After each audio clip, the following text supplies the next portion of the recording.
नमस्कार दोस्तों, स्वागत है आपका अपने यूट्यूब चैनल पेरिनियल क्लासेस पे। जैसा कि आप सब जान रहे हैं कि केवीएस की वैकेंसी आ चुकी है और अभी तक के जितने भी रिकॉर्ड्स आप देखेंगे उसमें केवीएस की अभी तक की सबसे ज़्यादा वैकेंसी आई हुई है। तो हम लोग लगते हैं और अच्छे से इसको अपनी वैकेंसी समझ के इसको क्वालिफाई करते हैं। जैसे कि आप लोग जानते हैं कि इसमें 120 मार्क्स में तो आएंगे ही, जो आपके हिंदी, इंग्लिश, पेडागोजी ये सारे हैं, लेकिन 80 मार्क्स जो होगा वो सब्जेक्ट स्पेसिफिक होगा, जिसमें से 20 मार्क्स जो है ईवीएस के आएंगे। ईवीएस आएगा जो 3 टू एनसीईआरटी में 3 टू 5th क्लास तक होती है। पीआरटी में इससे अब जान ही रहे हैं आप लोग की सिलेबस चेंज हुआ है, तो 3 टू 5th क्लास तक, 3rd से 5th क्लास तक है। और ईवीएस जिसमें से क्वेश्चंस इन्हीं इतने ही टॉपिक पे आएंगे, इतने ही टॉपिक से आएंगे हमारे। तो मैं आज से आप लोगों का क्लास डेली डिस्कस आप लोगों के साथ करूँगी और आप एक एक टॉपिक करके कई पार्ट में ईवीएस मैं इसी से कंप्लीट कर दूँगी। ये मेरे पास नोट्स है, उसको मैं आप लोगों के साथ शेयर कर रही हूँ और मैं आप लोगों को अगर सही लगेगा तो इसके छोटे छोटे की पॉइंट्स के नोट्स बना लीजिएगा, क्योंकि एग्जैक्टली इससे ऐसे ही क्वेश्चंस आएंगे। मैं आप लोगों को दिखा भी दूँगी कि क्वेश्चंस बनेंगे कैसे इससे। ठीक है, तो चलिए फिर स्टार्ट करते हैं। आज हमारा पहला चैप्टर है फूड वी ईट, जो खाना हम एक चीज़ और है कि बाइलिंगुअल बात करेंगे, इंग्लिश और हिंदी दोनों में। इससे क्या होगा कि थोड़ी सी फ्लुएंसी भी आएगी और आप लोगों को भी समझना ज़रूरी है, क्योंकि पूर्ण रूप से इंग्लिश या पूर्ण रूप से हिंदी हम नहीं कह सकते हैं। ज़्यादातर इसमें प्रेफरेंस तो थोड़ा सा इंग्लिश को ही दी जाती है। तो आप लोग भी कोशिश करिए कि अगर आप लोग इंग्लिश में पढ़ सकिए तो ज़्यादा वो सही रहेगा आपके लिए। ठीक है, तो चलिए स्टार्ट करते हैं। जैसा कि आज पहला चैप्टर है फूड वी ईट, खाना अपना अपना। ठीक है, जो खाना हम खाते हैं उसके बारे में बताया गया है। तो पहले सबसे बेसिक चीज़ है कि इसमें दिया हुआ है रोटियां बनाने की विधि क्या होती है। एक बर्तन में आटा लेते हैं, फिर आटे को गूँथते हैं, फिर आटे की छोटी छोटी लोई बनाते हैं, बेलते हैं, आग पर पका देते हैं। तो इसको मैं आपसे एक प्रोसेस भी पूछ सकता है कि क्या क्या एक स्टेप हो सकता है, रोटियां बनाने की स्टेप क्या हो सकती है। इसी को ही मिसमैनेज कर देगा और बोलेगा कि आप इसको एक अरेंज करिए, ऐसा भी क्वेश्चन पूछ सकता है। आगे फिर दिया हुआ है कि हांगकांग में लोग लिंग हु फेन खाते हैं, या सांप का बना होता है। तो अब ये क्वेश्चन यहाँ से ये आ सकता है कि लिंग हु फेन कहाँ की डिश है और ये किससे बनी होती है। यहाँ से आपके 2 क्वेश्चन बन गए। और तीसरा ये भी बन सकता है कि लिंग हु फेन का दे देना और पूछ ले ये डिश कहाँ की है। ठीक है, तो ये सारी चीज़ें इससे ऐसे क्वेश्चन पूछेगा। फिर आगे दिया है कि कश्मीर में लोग सरसों के तेल में पकी हुई तालाब की मछलियाँ खाते हैं। तो इससे भी घुमा के क्वेश्चन पूछ सकता है। जैसे सरसों के तेल है तो यहाँ पे कोई दूसरा तेल या घी का यूज कर देगा। और मछलियाँ खाते हैं लेकिन पकी हुई तेल में खाते हैं कि मछली भी पकाने के कई तरीके होते हैं, कई लोग रोस्ट करके खाते हैं।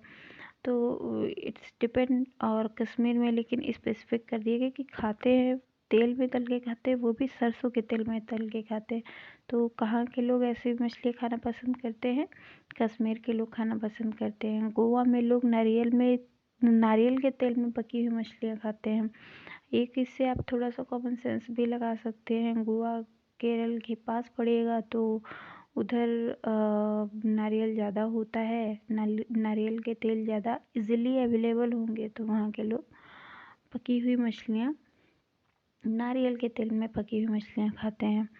अब केरल में उबले हुए टैपियोका को नारियल से बनी हुई किसी भी करी के साथ खाते हैं। ठीक है, इसमें बोल रहा है कि टैपियोका को नारियल से बनी हुई किसी भी करी के साथ खाते हैं। तो इसमें कुछ क्वेश्चन पूछ सकता है कि किस में खाते हैं, नारियल किससे बने हुए टैपियोका को खाते हैं। और कहाँ के लोगों को, तो ऐसा घुमा के क्वेश्चन पूछ सकता है। तो पहले चैप्टर से जो मेन चीज़ थी केवल यही थी जिसको हमें देखनी होगी, हमें पढ़नी होगी, ठीक है। अब आप लोगों के मन में आ रहा होगा कि ये टैपिकोआ क्या होता है। टैपिकोआ आप लोग जानते होंगे, जो हमारे ये साबूदाना नहीं होता है, साबूदाना, तो उसी को हम लोग वहाँ पे टैपियोका कहते हैं, ठीक है, टैपियोका। अब आगे देखते हैं हम, ये तो क्लियर हो गया। अब आगे इससे रिलेटेड हम क्वेश्चंस देखते हैं। तो दिया हुआ है कि हांगकांग, हमें यहाँ पे मिलान करना है, ठीक है, मिलान करना है कि हांगकांग में क्या हमें मिलता था। जैसा कि हम लोग यहाँ पढ़े थे, लिंगहुफेन मिलता था, जो कि सांप का पकाया हुआ सांप होता था, ठीक है। तो हांगकांग का भोजन क्या है, हांगकांग का भोजन है पकाया हुआ सांप, ठीक है। तो फर्स्ट का क्या हो गया, ई हो गया। फिर केरला में क्या होता था कि नारियल किसी भी करी के साथ उबला टैपियोका खाया जाता था, ठीक है। तो केरल का तो ये हो गया, केरल में उबले हुए टैपियोका के साथ नारियल की बनी हुई किसी भी करी के साथ खाते थे, ठीक है। कश्मीर में तेल में बनी समुद्र की मछली, ये यहाँ का नहीं था, ये गोवा का था, ठीक है। समुद्र कश्मीर के पास है ही नहीं, पहली बात। और दूसरी चीज़, अगर आप कॉमन सेंस, कश्मीर में नारियल का तेल कहाँ जाएगा, ठीक है, वहाँ पे नहीं जाएगा। और ले भी जाएंगे तो वहाँ पे कोई मतलब नहीं है, क्योंकि वहाँ पे नारियल का तेल जम जाएगा। तो आप इस थोड़ा सा कॉमन सेंस से भी लगा के, इन केस अगर आप मिस कर रहे हैं कोई चीज़, तो आप कॉमन सेंस भी लगा करके इससे कर सकते हैं, याद रख सकते हैं, ठीक है। हांगकांग है तो वो चाइना के पास है, तो वहाँ पे मेढक और छिपकली, सांप खाना ये सब नॉर्मल बात है, तो आप इस चीज़ को नहीं भूलेंगे। पहला हमारा हांगकांग क्लियर हो गया। अभी केरला को एक साइड में रख देते हैं, ठीक है। टेपियोका आप लोग अगर याद रखना चाहें सब कि वहाँ से बन के आता है, वहीं पे फेमस है, इस वजह से टेपियोका की बार बार वहाँ पे बात हो रही है, ठीक है। और अगर इसमें नहीं समझ आ रहा है तो आप लोग एलिमिनेशन थोड़ा मेथड लगा सकते हैं कि हाँ ठीक है, गोवा है तो इसमें 4 ऑप्शन जिस हिसाब से दिए, तो गोवा समुद्र के किनारे पड़ता है, केरल के पास है तो वहाँ पे नारियल यूज ही होगा। अब केरला है तो कश्मीर है तो वहाँ पे हम ना नारियल का तेल वगैरह ले नहीं जा सकते, समुद्र वहाँ है तो समुद्र की मछली बनेगी नहीं, ठीक है। तो वहाँ पे सरसों के तेल में बनती, क्योंकि सरसों का तेल जमेगा नहीं ना ठंडे में, तो सरसों के तेल में मछली बना करके खाया जाता है। फिर बचा केरला का, उससे उसको मिला दीजिए, ठीक है। तो इसका आंसर होगा ई। फर्स्ट का हो जाएगा ई, सेकंड का हो जाएगा ए, थर्ड का हो जाएगा बी, फोर्थ का हो जाएगा सी। तो इसका ऑप्शन डी सही हो जाएगा। क्लियर है। अब आगे चलते हैं। नारियल डली हुई किसी भी करी के साथ उबला हुआ टैपिकोआ के क्षेत्र में का प्रिय भोजन है। तो अभी अभी हम लोगों ने पढ़ा, ये प्रिय भोजन है। टैपियोका जहाँ भी आ जाए वो केरल आप लोग मार दीजिएगा, ठीक है। एक दो तो याद ही रख सकते हैं हम लोग, ठीक है। निम्नलिखित में से हमारे देश के किस राज्य के अधिकतर लोग नारियल से के तेल में पकी समुद्री मछली खाना पसंद करते हैं। एक तो नारियल, ऊपर से समुद्री मछली। अब इसमें से तो ऐसा कौन सा है जहाँ जो समुद्र से लग रहा है और जहाँ नारियल इसलिए अवेलेबल होगा। जम्मू कश्मीर हो नहीं सकता, मिजोरम हो नहीं सकता, बिहार तो बिल्कुल भी नहीं हो सकता, तो इसका ऑप्शन सेकंड होगा। इन केस अगर आपको नहीं भी आता है, आप भूल गए हैं, आप रिवाइज नहीं कर पाए हैं, तो आप इस चीज़ को ऐसे एलिमिनेशन मेथड से भी लगा सकते हैं, ठीक है। इससे आपके क्वेश्चंस गलत नहीं होंगे। हमारे देश के नीचे दिए गए किस भाग में खाने की चीज़ें जैसे टैपियोका और नारियल को लोग अपने घर के आंगन में ही उगाते हैं और इनसे बने खाने का स्वाद बहुत अच्छा लगता है। हम आप लोगों को पहले ही बता चुके थे कि ये जो टैपियोका होता है, साबूदाना और नारियल, ये ज़्यादातर केरल साइड में ही पाए जाते हैं, ठीक है। तो इस वजह से वहाँ जो चीज़ें, जहाँ पे जिस चीज़ की अधिकता होगी मैक्सिमम, वहाँ पे वहाँ का प्रिय भोजन वही होगा। तो इस वजह से इसका आंसर हो जाएगा फोर्थ, केरल, ठीक है। आगे चलते हैं। पसंद नापसंद के बारे में चर्चा करते समय किसी छात्र ने कहा, मुझे और मेरी माँ दोनों को सांप खाना बहुत पसंद है। जब भी हमारी सांप खाने की इच्छा होती है हम पास के किसी होटल में जाकर लिंग हु फेन खाते हैं।